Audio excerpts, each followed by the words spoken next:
Hey all my digitally twisted outlaws, how you guys doing today? So today we're going to talk about issue number 4 of Vampirella versus Purgatori. I got the cover up here on the screen for us. So we're keeping with the same kind of prismatic, fractured looking theme that we had on the cover of issue number 3. Looks really cool, very similar type of color scheme, and the drawing for the faces and the costume that Purgatori is wearing here is very similar to something we've seen on another issue. I think it was issue number 2. This isn't the outfit that she wears in the comic, but for some reason they've been depicting her on the covers like this. It looks pretty cool. So moving into it. Issue number 4 is where we actually start to see some of these mysteries of what's been going on explained. So now this series is only 5 issues long, so we're almost at the end. So hopefully issue number 4 we're going to start seeing things get wrapped up. And we do. And it's actually pretty interesting.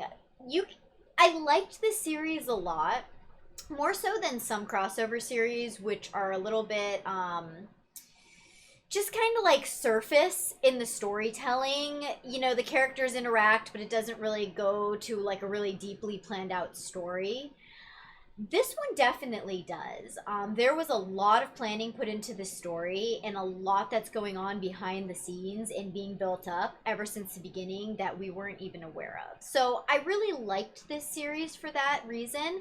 And you're going to see as we go into this particular comic a little bit more that there was a lot of care put into the story, a lot of loops, a lot of kind of like hidden things. And when you go back and read the whole series again too, and have that kind of background understanding, it makes it that much more interesting, which is really cool because, you know, a lot of times in these comic book series, they don't really have a lot of reread value, I feel, but this one definitely did. So we start off seeing Undine. She's basically digging into what's going on, what's Purgatori doing. If you guys remember from the last issue, we actually ended up with a little bit of a battle between Undine and Purgatori, where Purgatori was trying to kill Undine. Undine's throwing up some sigils and some shields, trying to protect herself, and then Purgatori ends up falling through the magic mirror and landing herself in Hell's Realm, which is where Purgatori is now in Hell's Realm. Vampirella is with Lilith underground, where Lilith has been hiding some of those people, trying to corrupt them. And Undine is now using her psychic powers to kind of peer into the waters to see if she can figure out what's going on, who the main players are in the background of this really elaborate plot that Lilith has come up with to basically bring about Armageddon. Good times. So elsewhere, deep underground, as we see here, and we're seeing this through Undine's eyes. Undine is using her psychic powers to kind of peer into what's going on in these different places. So this is the third person who Lilith had basically kidnapped and is now trying to corrupt. If you remember from the last two, we had the one that she was trying to corrupt through pleasure, we had the one that she was trying to corrupt through pain, and this is the third one. And as you can see, she tried to corrupt him by turning him into a vampire. This definitely puts Vampirella in a bit of a pickle of what to do, because I mean, you know, turning him into a vampire, he's not corrupted yet.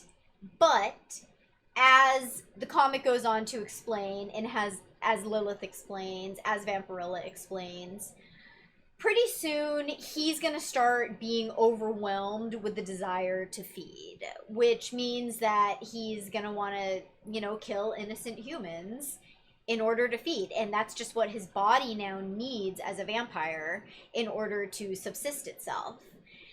So it's like, it's a very manipulative way that Lilith came up to try to corrupt him. Because remember, if she can corrupt just one of these 36, I believe it was, uncorruptible, perfectly pure Tzaddikim people, then it will trigger Armageddon.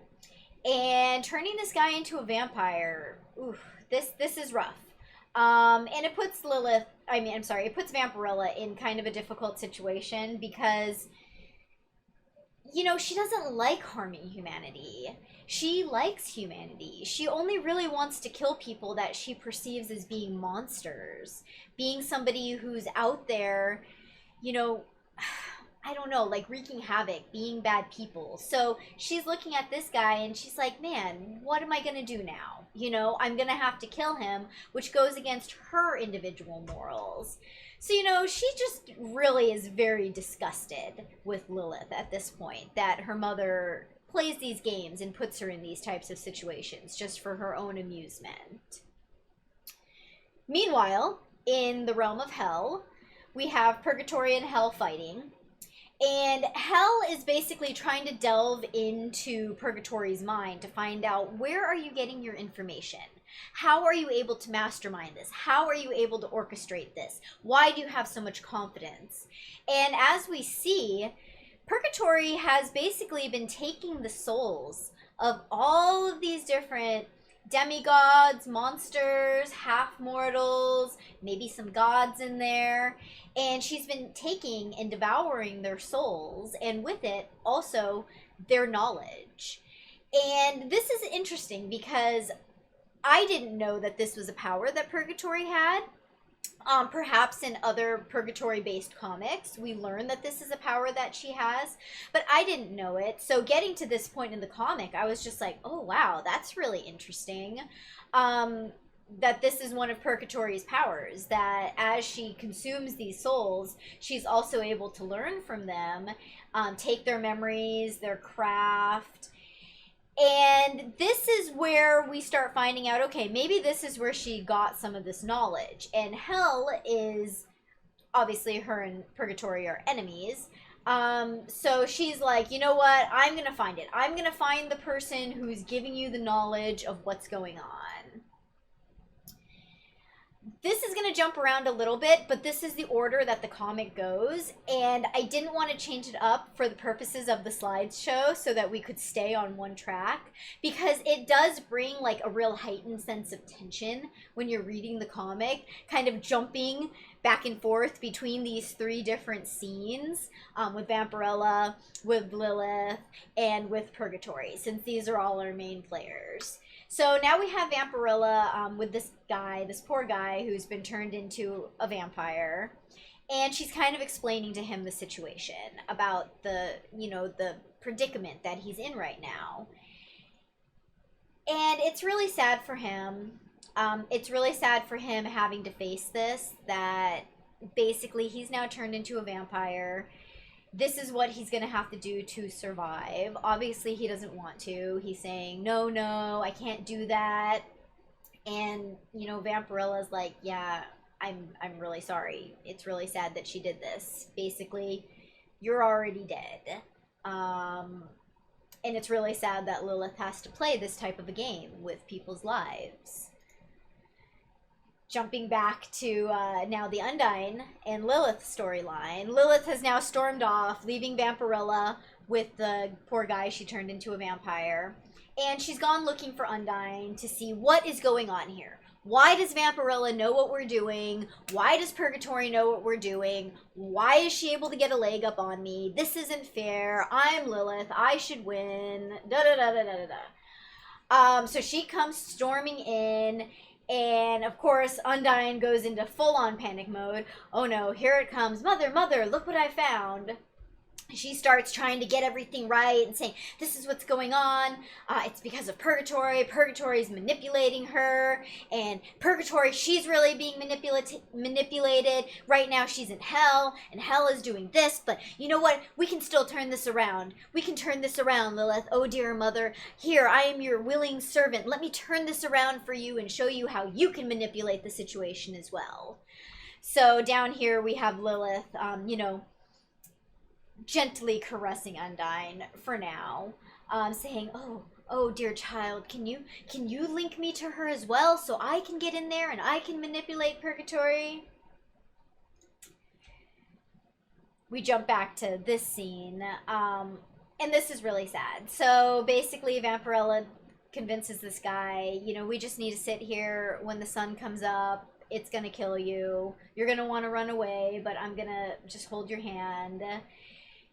He was okay with it. In his last moments before life, he actually was really reflecting on, you know, this is really sad. I'm never going to be able to garden again. I'm never going to be able to see the sunlight again.